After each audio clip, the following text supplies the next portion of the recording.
So we're dealing with geometry, and we're near the very end of geometry. We're going to get to the words derivatives this week. So it's a very exciting week.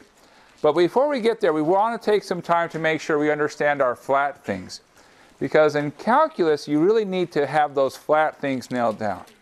Now, in the first semester of calculus, our flat things were tangent lines, because we were working calculus of a single variable.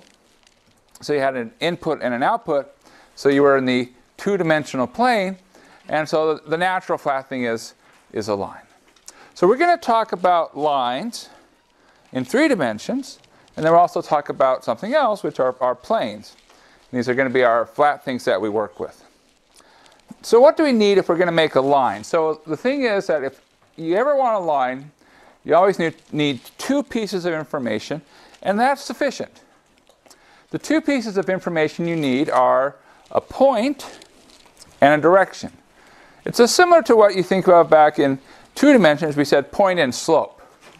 Well, think of slope as a direction, because it's telling you how far you go with respect to y, given how far you've changed with respect to x. So it really is a direction.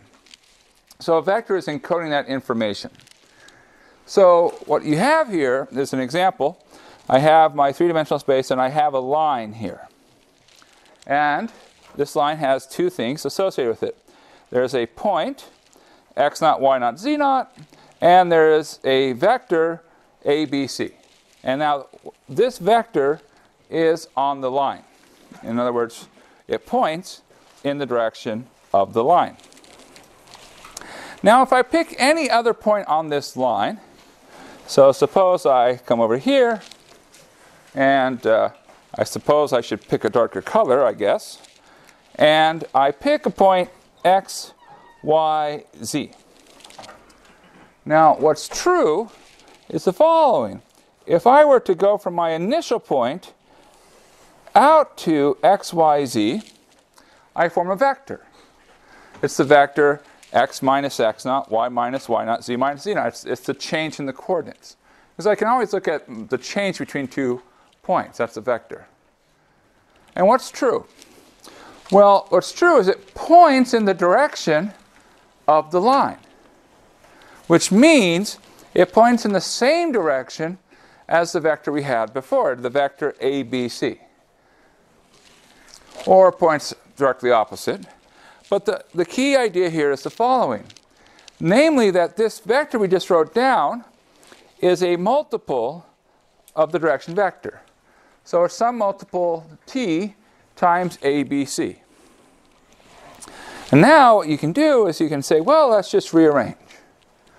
And what I mean by this is you can say, well, look, this left-hand side, that's the same as x, y, z minus x naught, y naught, z naught.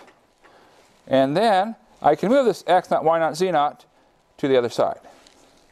So I get that x, y, z is equal to x naught, y naught, z naught plus t, a, b, c. Now this is called the vector form of the line. And so it says, like, if I want to know any point on the line, what I'll do is I'll associate that point with the vector. So the point x, y, z gets associated with the vector x, y, z. And now I simply say it's on the line if and only if it has this particular form. All right, well, that's one way to represent a vector. Are there other ways? And the answer is yes. So these are our vectors. So one thing we can do is look at every entry individually. Now, what do I mean by that? Well, each entry I can think of and ask what's going on. So, for example, the first entry, or the first component, if you will, of the vector. Here it's x. Here it's x naught. And here it'll be a times t, because the t comes in as a scaling factor. And so it has to be the case that x is x naught plus a t. That's the first entry. Second entry. Well, y has to be y naught plus t times b. So y equals y naught plus b times t. And the third entry, similarly, z is z naught plus ct. And this is parametric form. Now we call it parametric form because there's something we're going to talk about called parametric curves or parametric equations. And the idea here is you're saying, I'm going to describe where I'm at by saying, let me introduce a parameter. And we usually think of it as time, so we use the letter t or something t adjacent. And we say, okay, let's see what happens and put everything in terms of t. And so this is a nice way to look at your line. Now, we should point out something that hopefully is pretty easy to spot. Namely, if I have my line here in parametric form, it contains a lot of information. So for instance, I can read off x naught, y naught, z naught. So once I see my line in parametric form, I have my point. Or more appropriately, I should say, I have a point. There's a little note here which says that there's multiple ways to do the same line. One thing is, look, this is a point. Is there anything sacred about that exact point? Well, usually not. Which means we have choices. And so you could have said, maybe I wanted my point to be over here. It would have changed this part of the formula. Would it be a different line? No. It's still the same line because we're still describing the same collection of points. So a line you can think of as a collection of points. We're just describing it in a different way. But that's okay. It's okay to have multiple ways to express the same thing. Now, there's a second thing to point out, and that's the following. If you look at what's in front of the parameter, you see A, B, C. So if I have my line in parametric form, I can grab the direction vector. It's a freebie. I just read off what's in front of my t's. A, B, C. Boom. Free. Now, I can also, of course, change my direction vector, but not by much. What can I do? Multiply by some factor. Yeah, I can multiply by almost any factor. The almost I put in because you can't multiply it by 0. If you had 0 as your direction vector, well, it'd be pointless. Almost. Now, I believe this is all of the ways they describe it in the book, but I do want to say, if you have trouble falling asleep at night and you grab old calculus textbooks to help you do it, some old calculus textbooks have another way to represent a line. There's something, I'll just point this out to you. You might encounter it somewhere out in the wild someday. It's called symmetric form. And it says the following. It says, I can represent the line by x minus x naught over A is y minus y naught over B is equal to z minus z naught over C. Now, do you see where that came from?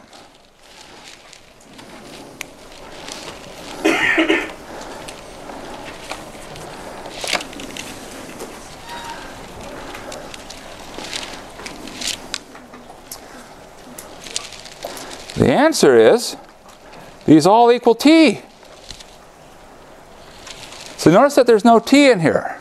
So the symmetric form somehow says, hey, let's remove the t from the equation. So what they did is they came here and said, hey, I can solve for t. I subtract x naught divided by a, x minus x naught over a. I can subtract y naught divided by b, y minus y naught over b, and so forth. So this is another expression that you will see. Not in our class, but I just want to make you aware that you might see it in some other class and not to be shocked and be like, what? But to be prepared and be like, yeah, no problem. It's just another way to think of the line. And we can handle that. All right, so let's do an example. Find the line through some points. All right, so let's give us some points. 2. Okay. -3. 2. -3. 4. What? 2. A lot of 2's. Very 2-y here. 7. And there was a 5. All right. So, I want to find the line through the points. What two things do I need to get a line? Point and direction. In fact, I'll always say the same thing. Whenever you say, I'm looking for a line, I'll say, well, what do you need? And the answer is always the same. It's point and direction. Do we have a point? Yeah, in fact, we have two of them. Which is the right one to pick? Yeah, either one. Either one. Dealer's choice. Okay, so we'll say this is our point. Now, the other thing we need is direction, which means we need vector. How do we get our vector? Yeah, we find out how we went from one to the other. So, if we say that we start at 2, negative 3, 4, we end at 2, 7, 5, well, what's our change? From 2 to 2? 0. Negative 3 to 7? 10. 4 to 5? 1. Good. And so, we can write our vector. I like parametric form. I don't know, probably a shortcoming of mine, but so what do? I do the following. I say, look, x, y, z equals, and I put my point down, 2, negative 3, 4, then plus 0t plus 10t plus t. And of course I could simplify it. So for example, in this case, x is always 2. That's all right. It's okay that there's no t. It can happen. It can happen. All right. Now, that's if we would put it parametric. If we want vector form, x, y, z equals our point, 2, negative 3, 4, plus t times our vector, 0, 10, 1. All right, and done. Now, one quick question. We use 0, 10, 1 as our vector. Is that okay? Now you're probably thinking, why wouldn't it be okay? So let me probe. Do I need it to be a unit vector?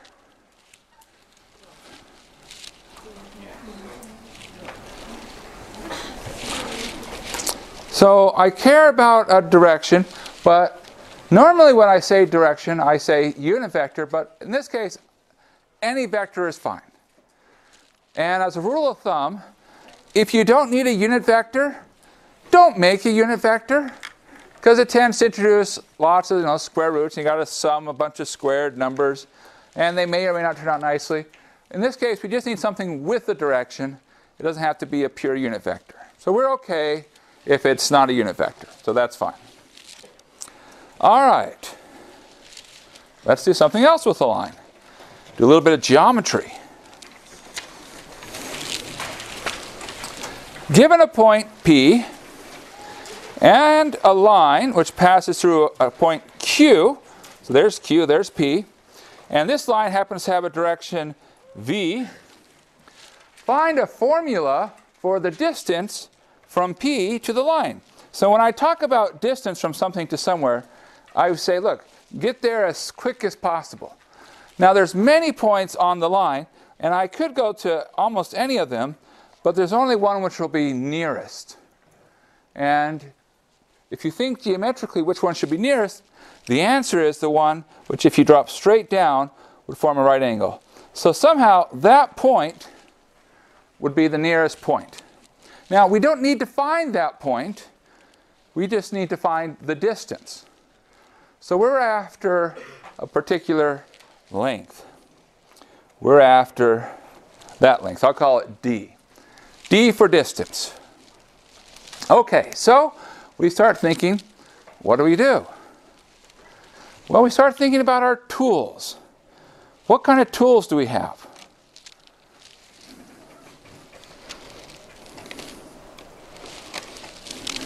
Trigonometry. Okay, we have trigonometry.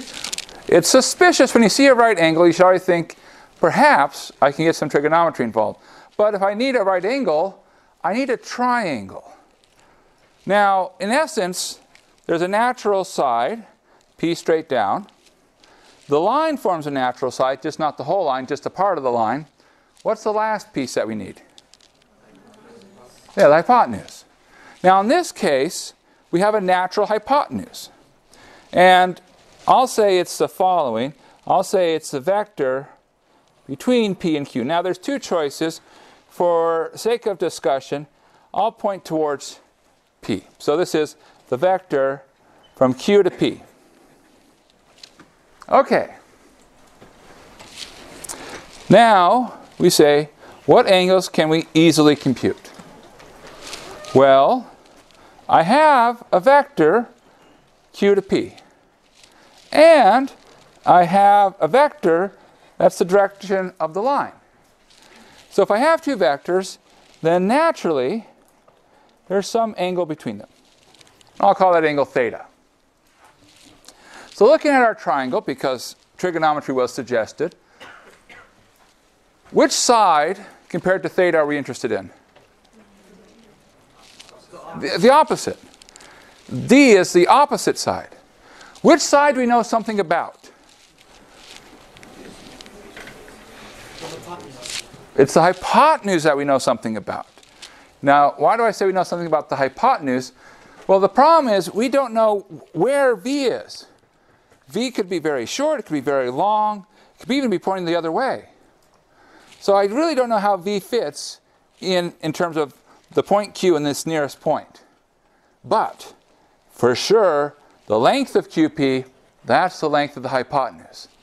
So, we have the following.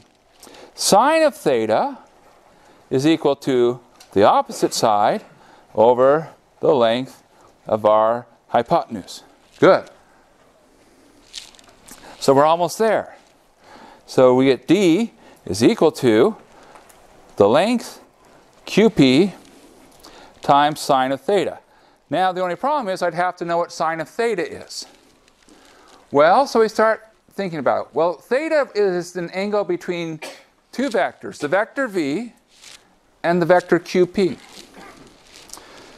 So we start digging through our recent notes and saying, is there some object that might cross our minds that involves both vectors V and QP and the sine of the angle between them?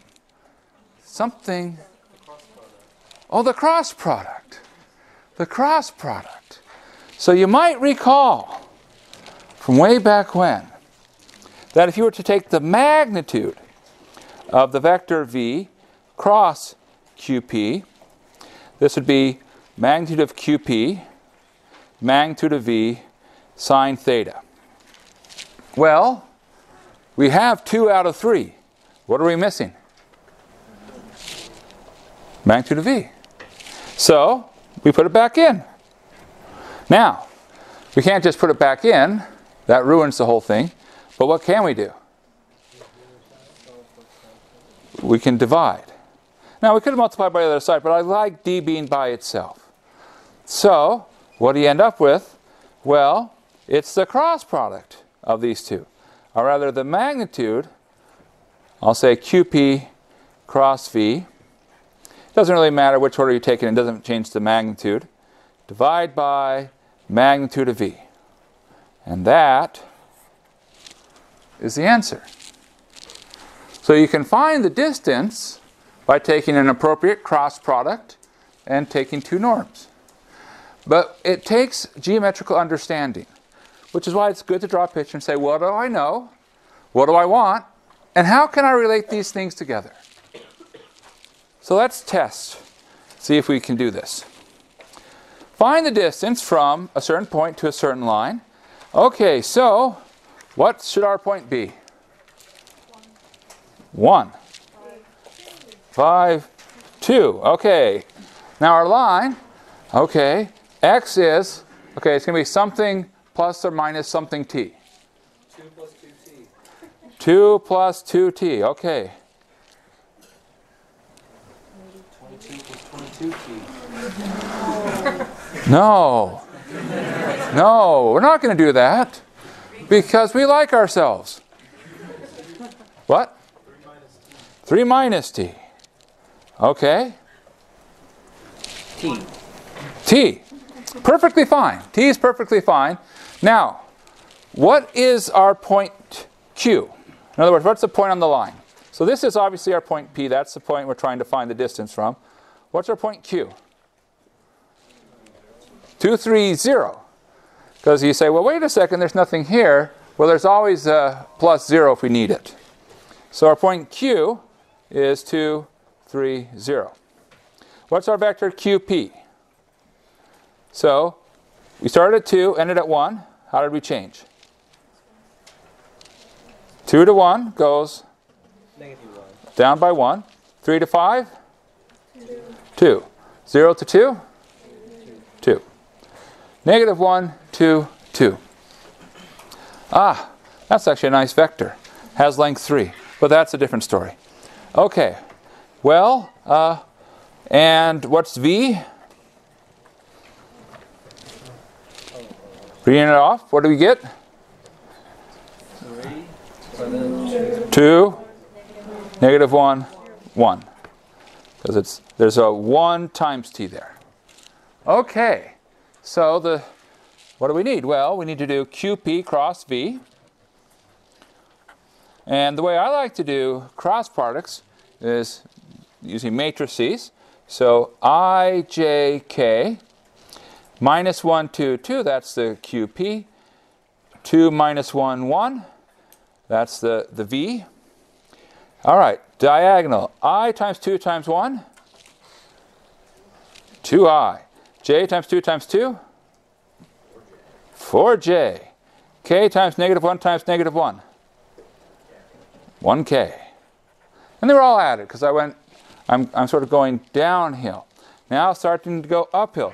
2 times 2 times K, 4K. But I went up, so I subtract. -1 times 2 times I. It'll be -2i, but went the other direction, so it becomes plus 2i. So really it's minus -2i. 1 times -1 times j. It'll be minus j, but then we're subtracting. Minus minus makes plus. So that's 4, 5, -3. Now, every time we do a computation, we should always be very suspicious and say, did we do this correctly? And I encourage you to be suspicious of your own computations. So how do we check? I have to say, dot would be something very good to know. Dot product. Dot product. So you check and say, is the vector I ended up with perpendicular to the vectors I started with? And if it is, probably correct. Not guaranteed, but pretty close to guaranteed. And if it's not perpendicular, 100% wrong. Okay. Well, okay, so I'll dot it with, say, QP. -4 plus 10 minus 6. What does that come out to? Good, good, 0. Okay, do the other one.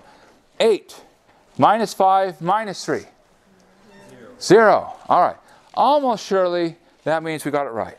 So our distance then, that we've been looking for, it's the magnitude of QP cross V over the magnitude of V, which is the magnitude of 4, 5, -3 over the magnitude of 2 minus 1, 1, which is square root of, well, 16 plus 25 plus 9 over, downstairs, it'll be square root of 4 plus 1 plus 1. And 5 over square root of 3. Okay, good. And done. Done. Now, yes? Is that right? Now, where is that number coming from? What did we have upstairs? 16 plus 25 plus 9 is 50. Yeah, so it's really square root of 50. Over downstairs? Square root of 6. Now, 50 happens to have a big square number inside of it. 25. So it's really 25 times 2, so this becomes 5 square root of 2. And square root of 6 is really square root of 2 times square root of 3. And then you notice they both have square root of 2's in them. So that's where you got the 5 over square root of 3. Now, you might say, would we have gone full credit for 50 over square root of 6? Yes. 5 over square root of 3? Yes. Square root of 16 plus 25 plus 9 over square root of 4 plus 1 plus 1. You know what? You can do that one. We expect you to do that kind of arithmetic. But, all right. So that's lines. You might wonder, by the way, are you expected to memorize this formula? And the answer is not really. I mean, we don't use it very often. I find it's easier to derive it and use your geometrical intuition. I prefer to remember how to derive the formula than how to memorize it, but it's up to you. If you're really good at memorizing stuff, go ahead. That's great. That's great. Now, that's lines. Planes. Oh, this is important. Planes are even more important than lines. And these are our preferred flat object. So when we get up to doing our real calculus of multivariable functions, we're really going to be talking about planes. So, if I have a plane, what do I need? You know, what information gives me a plane? And it turns out there are two things that I need. Now, the first thing that I need is a point. You always need a point because you have to somehow say, look, I am nailing down in space a single point where this line or this plane is. I cannot avoid having a point. Okay, so I need a point. So there's some point that I know on that plane. But now, the other thing is direction. Here's where we run into a little bit of a, let's think about it. So let's do our What direction do we pick? Well, we could say if I'm in this plane here, there's actually many directions I can go and still stay inside the plane. Think of it as the floor. The floor is the plane. It's the XY plane. And you can head off in many multiple directions. Each one of those is a direction in the plane. So a direction in the plane is the wrong thing to use because it's not unique. We want a unique thing. So we say, okay, we're not going to use a direction in the plane. And then we remember from cross product, our 3 equals 2 plus 1. And our plane, it's a two-dimensional thing in a three-dimensional space, which means that there's a leftover direction that's not used at all. And that's the key. So the direction here is going to be what we call a normal. So we'll put n for normal. And what property does it have? It says any vector that's in the plane, it's perpendicular to that vector. So there's a lot of little right-angled things. It's, for example, in the xy plane, going straight up.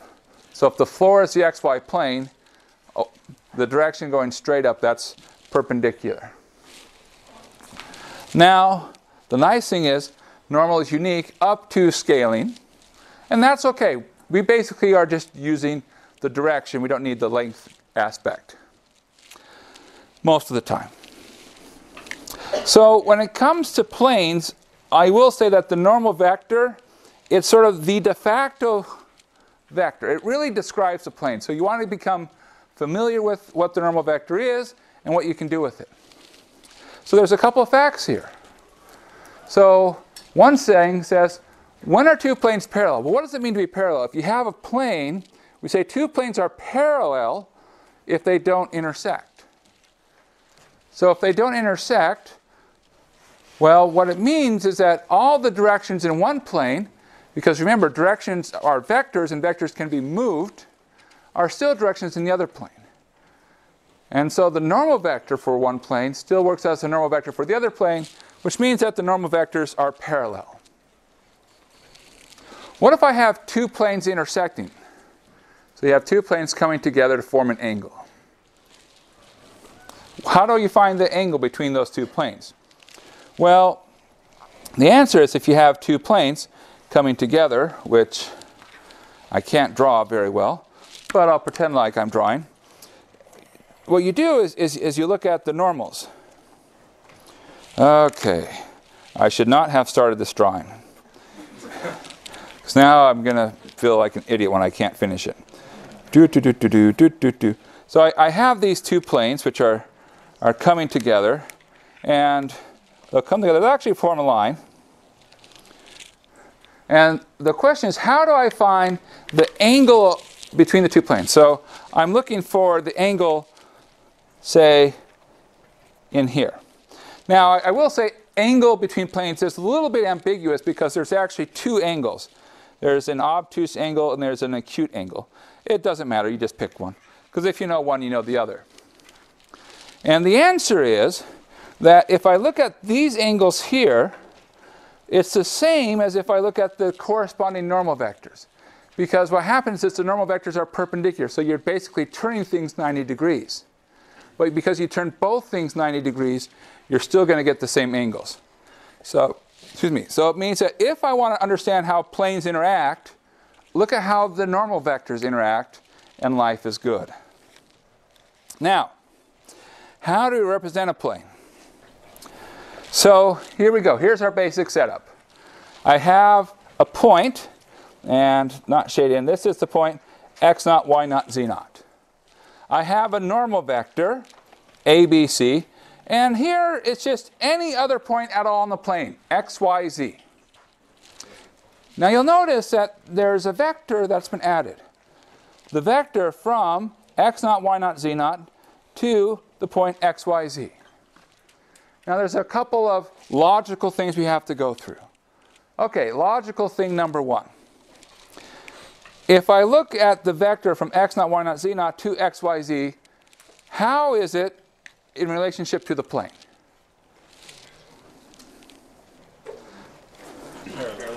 It's parallel to the plane. You can even say you could put it into the plane. Okay, so I know it's in the plane. It's a vector in the plane.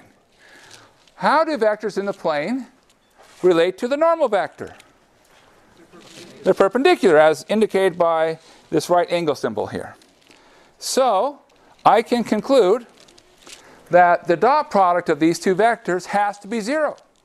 Because perpendicular vectors have to have 0 as a dot product. So 0 is equal to ABC dot x minus x naught, y minus y naught, z minus z naught. All right, now so far, no big surprise. So we take the dot product.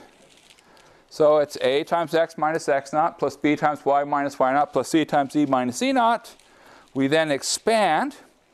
We get ax plus by plus cz minus a bunch of other stuff.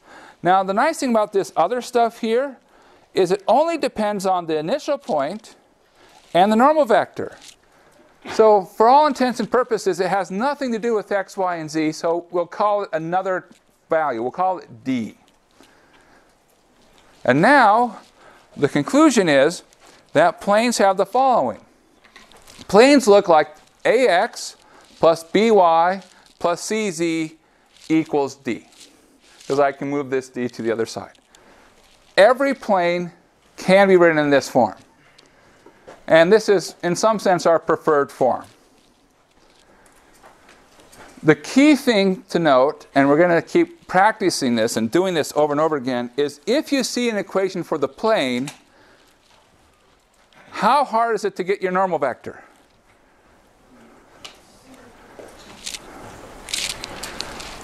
Well, our normal vector for the plane we started with is ABC, as it says here.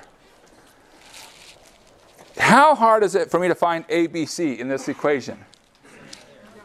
It's right in front of us. It's like practically like staring, blah, I'm here, I'm here. So the coefficients of the x, y, and z are ABC. So normal vectors are freebies. If you have a plane, you grab their normal, no cost, free of charge. Okay. So that's why, even though there's almost no space left on this page, we still have space to do an example. Find the normal vector for the plane, 2x plus 5z equals 3 plus 4y. All right, I claim it's a freebie. What's the normal vector? 2. 2? Minus 4. Wait, someone said 4 and someone said minus 4. Which one is it? Why minus? Okay. There is one thing. Make sure everything's on the same side. Okay. We do some from time to time throw this in just to make sure you're awake on the exam. Because, you know, they're night exams. We want to wake you up. So just make sure everything is the same. Now it's, okay, 2, -4, and what? 5. Done. Okay. So we can do that. Now, let's try distance. And you might be nervous because I've actually given myself a whole page. But how hard could it be? So here we are. We have a point. I'll call it x1, y1, z1. And we have a plane. ax plus by plus cz equals d. And the problem is, find a formula for the distance from P to the plane. Now, as you do the problems on the quiz, you're going to find other ways to sort of think about things. And one of the things I hope you learn from doing the problems on the quiz is there's multiple ways to do things. And it's okay if you do things a different way, as long as what you're doing is correct and you get the right answer. So don't feel like I have to do things a particular way. You should do things a correct way. But you don't have to be forced to do things in one particular fashion. I was going to say a second thing, but that'll come back later. Okay. So, same idea. If I'm looking for the distance, so this is P, what I want is to drop straight down. So this point in the plane, that's my nearest point. Now, I'm not asked to find that point, and it turns out it's probably going to be easier to find that point than everything else we're about to do, but that's a different story. But we're asked to find this length. I'll call it d. So let's go forward with the mentality we had last time. What should we do? Make a right triangle. Okay, we should make a right triangle. How do we go about making a right triangle? Draw a vector on the plane. Well, draw a vector in the plane. So let's just pick a point in the plane. Here's a point in the plane. Now, do I know that point? No, I don't. That's okay. We'll worry about that small detail that we don't know it later. Sometimes it's like, well, what could I do if I know this? And then see what happens and then say, can we do it? I don't know. Okay. All right. So, one small detail we don't know is we have no idea what this vector is. Now you might say, how do you know we have no idea? Because we don't know what that point is. If we knew that point, we'd be done. Because it's the distance between 2 points. But this is a point, and that's a point. So we can say we know that one. That for sure we know. Now, how? Well, take a look at how you changed. x0 minus, okay, downstairs. x0 minus x1, y0 minus y1, z0 minus z1. Okay, that's that vector. Is there any other vector we know? Or any other direction that we know? And how do we know it? We know the normal vector. How do we know the normal vector? Given by the plane equation. Yeah, we have this beautiful equation, and it allows us to read off the normal vector. Now, is there any side of our triangle which is pointing in the direction of our normal vector? The side which has D. So this vector here, I don't know, there's a vector, that's the normal, it's pointing in this direction. I put it in a very inconvenient spot, but okay, it doesn't matter. All right.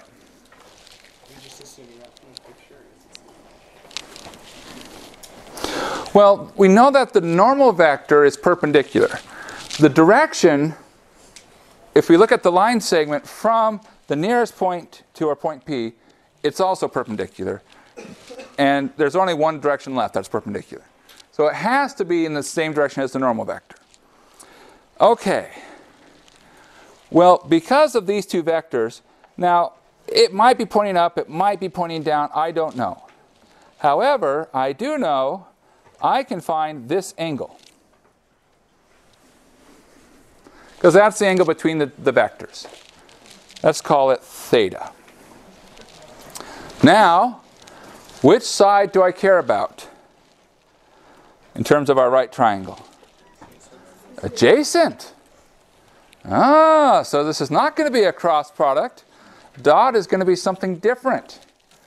What is going to be involved? Well, okay, so first off, what's the right trig function for us? Cosine. So, it is the case that if I look at cosine theta, that's the adjacent side, which is the length d, over the magnitude of this vector. Oh, I should have given this a shorter name. We'll call it Billy. Okay. So here's Billy. All right, so the magnitude. All right, so here we go. So don't worry, we're gonna go back here later. So the distance is however long this is, Billy, cosine theta. Now, of course, when you see something cosine theta and vectors are involved, what do we think of? Dot product. All right, so for us to get a dot product, well, that's one vector. The other vector is the normal vector, ABC. So we're going to throw in the normal vector. ABC, ABC. All right. We're almost there, believe it or not. So we have that this is the dot product of these two vectors. So I'm going to write this as ABC dot, and here I have x naught minus x1, y naught minus y1, z naught minus z1. Because it's ABC dot, what we were calling Billy temporarily, over the magnitude of ABC. I'll still leave it as that for just a second. Now, let's take our dot product. So this becomes A x naught minus x1 plus B y naught minus y1 plus C z naught minus z1 all over downstairs. We can actually make this square root of A squared plus B squared plus C squared. Now, more or less, we're kind of done. There's two things. There's a small I. Let's actually confess to our small I.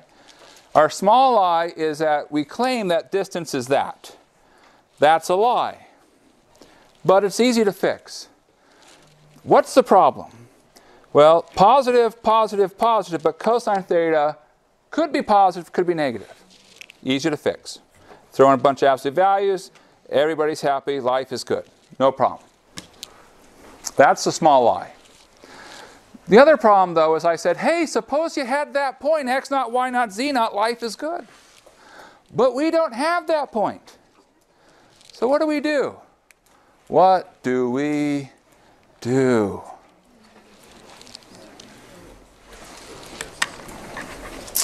Well, let's go one step further and simplify.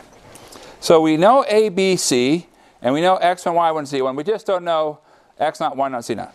So this is absolute value upstairs. There's ax naught plus by naught plus cz naught. That's one thing. And then there's minus ax1 minus by plus by1 plus cz1 all over the square root a squared plus b squared plus c squared. Now, again, I don't know x naught, y naught, and z naught. However, I claim we do know ax naught plus by naught plus cz naught. How could we possibly know it if we don't know x naught, y naught, z naught? It's a point in the plane. That was the key. If it's a point in the plane, it satisfies the equation of the plane. And points in the plane satisfy the equation ax plus by plus cz equals d. So it means that this piece here, which we don't know, well, we don't know the pieces individually, but collectively we do know that they're d. And so you end up with the following. You end up with, usually they swap the order here, so I'll swap the order. ax1 plus by1 plus cz1 minus d over the square root of a squared plus b squared plus c squared. and that's the distance. Now, do you have to memorize this formula? And the answer is no. And there are, in some senses, by the time you do the quiz problems, I think you'll get to the point where, you know, there's better ways for me to geometrically think about things, and I'll just use those better ways. But it's nice to think about things. And how do you think about things geometrically? The answer is draw a picture. And if you have a picture, that'll get you a big chunk of the way. All right, let's talk about an example of the type of problem you might see. So find the equation for the plane containing the following 3 points. In the interest of time, we'll just make up points. 2, 7, 1, 8, 2, 8, 1, 8, 2. Okay. Totally random numbers. Does anybody know where they come from? Are they your phone number? No. No. For one thing, I need another digit. But no. It's the first digits of E. So it's, you know, the E is an important number. You know, people know about pi, 3.14159, so they have the chance. Cosine secant tangent sine, 3.14159. Well, there's also more chance. Come on, exponentiate, 2.71828. All right, anyways. So that's different story. Okay, so find the equation for the plane containing the 3 points. Now, I see that it says find a plane. So automatically I say, what do I need if I need a plane?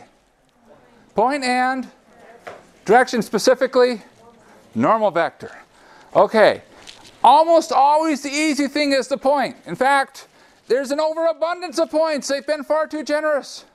So just pick one. I choose you. All right, so I have my point.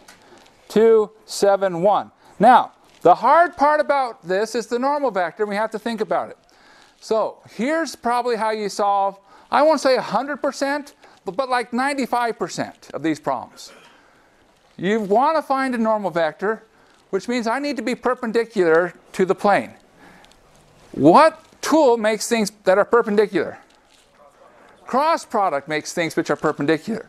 So our idea is very simple. Find two things, and things being vectors, in the plane. Now, why? Well, first off, when I say two of them, they can't be multiples of each other. So they have to point in different direction. So I have two vectors in the plane. If I take the cross product, what do I have to be? I have to be what? I have to be normal or perpendicular to both. And as long as you're perpendicular to two different directions in the plane, you're perpendicular to the whole plane. And so you find them, then you cross them. And that's the basic idea. So this basic problem, we're not going to finish it, but we're going to say how we would finish it. I carefully plot the points. No, I don't, because I'm not after precision. I'm after intuition. Intuition is far more valuable. Here are my 3 points. Now, what do I need to start doing? I need to do what? Find two vectors. How do I go from points to vectors? Yeah, just subtract. So I can find a vector between, say, there and there, and I can find another vector between there and there. I have two vectors, and then I cross them, and that will be my normal. And once I have my normal and my point, life is easy. Okay, we'll stop there and pick up next time. Whenever